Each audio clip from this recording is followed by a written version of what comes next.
अब हम लोग देखेंगे आंशिक रूप से परावैद्युत पदार्थ की उपस्थिति में समानांतर प्लेट संधारित्र की धारिता। ठीक है, अब यहाँ पे देखो, पहले बना लेते हैं। समानांतर प्लेट संधारित्र है ना, जैसा हमारा पिछले था एक्स वाई दो प्लेटें। पहले वाले में या तो पूरे में वायु भरा था या अगर के परावैद्युतांक पदार्थ का माध्यम। यहाँ पे हमारा प्रश्न क्या बोला, आंशिक रूप से, यानी इसके आधे भाग में केवल परावैद्युत पदार्थ जो है वो की उपस्थिति रहेगी। तो मान लो दोनों के बीच की दूरी कितनी है, दोनों प्लेटों के बीच की दूरी t है और इन दोनों प्लेटों के बीच केवल t मोटाई में जो है वो परावैद्युतांक पदार्थ जो है वो भरा गया है। ठीक, चाहे मोम हो, अभ्रक हो, रुई हो, कॉटन हो, जो भी हो, बस इतने भाग में भरा गया है। ठीक, बाकी संरचना सेम रहेगी। प्लस की आवेश से आवेशित किया जा रहा है। हाँ, नहीं पता बेटा, वहीं पे होगा देखो, है ना। तो ये प्लस क्यू आवेश और यहाँ पे इसके समुपवर्ती ऋण आवेश और ये कहाँ पृथक। ये समानांतर प्लेट संधारित्र की संरचना जो है वो ऐसे ही रहेगी। ये तो अब बनाना ही बनाना है। ठीक है, बस बीच में क्या है, टी मोटाई का परावैद्युत पदार्थ भरा हुआ है। ठीक है, अब यहाँ पे दो विद्युत क्षेत्र की तीव्रता रहेगी, है ना। विद्युत क्षेत्र जो है आपको दो जगह मिलेगी, एक यहाँ एक यहाँ पे। ठीक, मतलब वायु या निर्वात में एक विद्युत क्षेत्र की तीव्रता रहेगी निर्वात के लिए, जिसको मान लो हम E0 या E0 से दर्शाएं, और एक रहेगा परावैद्युत पदार्थ की उपस्थिति में, यानी माध्यम की उपस्थिति, परावैद्युत माध्यम की उपस्थिति में, परावैद्युत पदार्थ की उपस्थिति में E के। बेटा जो एक्सप्लेन करने के समय हम E0 क्या है, E के, वो सारी चीज़ें हमको लिखनी रहती है। ठीक है, तो आप लोग लिखा कीजिए, बीच की जो बातें हम लोग बोल के एक्सप्लेन करते हैं उसको। तो ये E0, यहाँ पे दो विद्युत क्षेत्र रहेगा, E0 और E के। ठीक है, E0 वैल्यू भी हम जान रहे हैं कितना हो जाएगा, सिग्मा अपॉन एप्सिलॉन 0, या सिग्मा की वैल्यू रख दोगे तो Q upon A epsilon 0। Similarly E के इज इक्वल टू कितना हो जाएगा, सिग्मा अपॉन K एप्सिलॉन 0। ठीक, या Q सिग्मा का मान रख दोगे तो A के एप्सिलॉन 0। ठीक है, यहाँ पे हम जब समानांतर प्लेट संधारित्र, चाहे समानांतर प्लेट संधारित्र या इसमें दोनों में जब इसकी संरचना बताएंगे तो हम बताएंगे कि प्लेटों का क्षेत्रफल कितना है A और पृष्ठीय आवेश घनत्व कितना है सिग्मा। ये भी हम इसके इंट्रोडक्शन पार्ट में लिखे रहेंगे। तो यहाँ पे हमने सिग्मा की वैल्यू भी रख दी है, सिग्मा बराबर Q अपॉन A, सिग्मा बराबर Q अपॉन A। तो ठीक, ये इक्वेशन नंबर 1, ये इक्वेशन नंबर 2 यहीं पे दे दो।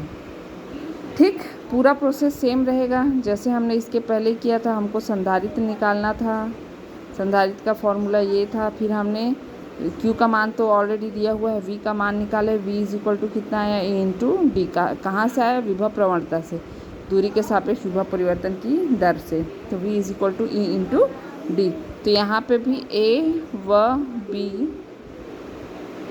है ना, प्लेट A और B या X और Y है। X और Y के बीच यदि विभवांतर V है तो, है ना, दोनों प्लेटों के बीच विभवांतर कितना है, V। तो V इज इक्वल टू कितना हो जाएगा, E डॉट डी। यहाँ पे E और डॉट डी दो बार लिखाएगा, क्योंकि एक बार आप T मोटाई और एक बार आप केवल वायु और निर्वात के लिए। तो वायु और निर्वात के लिए अगर हम लिखें तो E डॉट हो जाएगा और इनटू डी, वायु और निर्वात की मोटाई।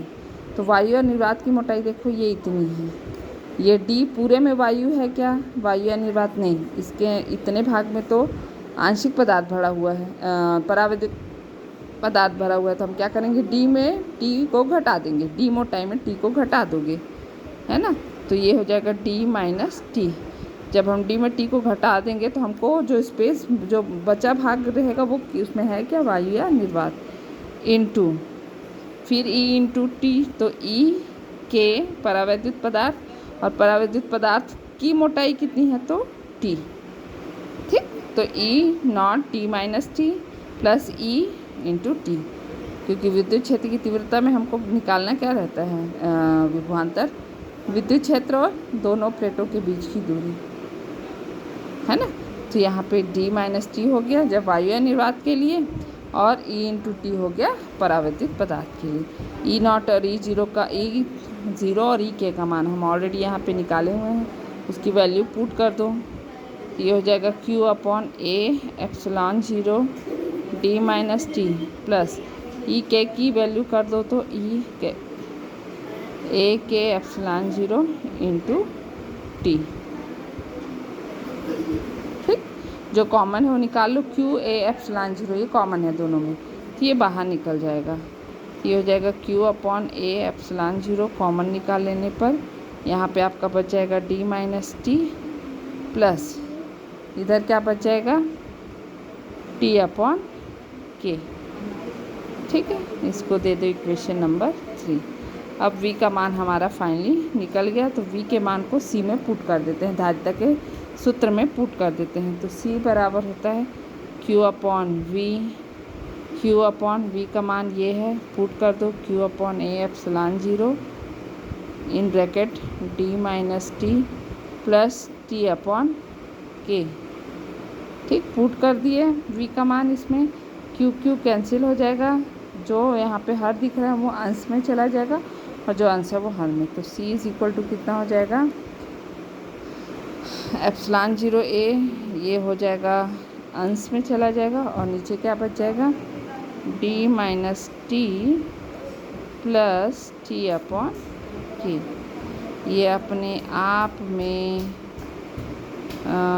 समानांतर आंशिक रूप से भरे हुए समानांतर प्लेट संधारित्र की धारिता का व्यंजक है। ठीक, या फिर इसको हम ऐसा भी लिख सकते हैं C is equal to epsilon 0 A D minus t common निकाल लेते हैं, D माइनस टी को कॉमन निकाल लेते हैं तो यहाँ पे हो जाएगा 1। ठीक है, यहाँ पे T बस है, D नहीं है ना। इस वाले भाग में देखो D माइनस टी यदि कॉमन निकालोगे तो यहाँ पे नहीं है T, तो यहाँ पे माइनस साइन के साथ T आएगा माइनस 1 अपॉन K। यह आंशिक रूप से भरे परावर्तित पदार्थ का माध्यम की संधारित्र की धारिता का व्यंजक है।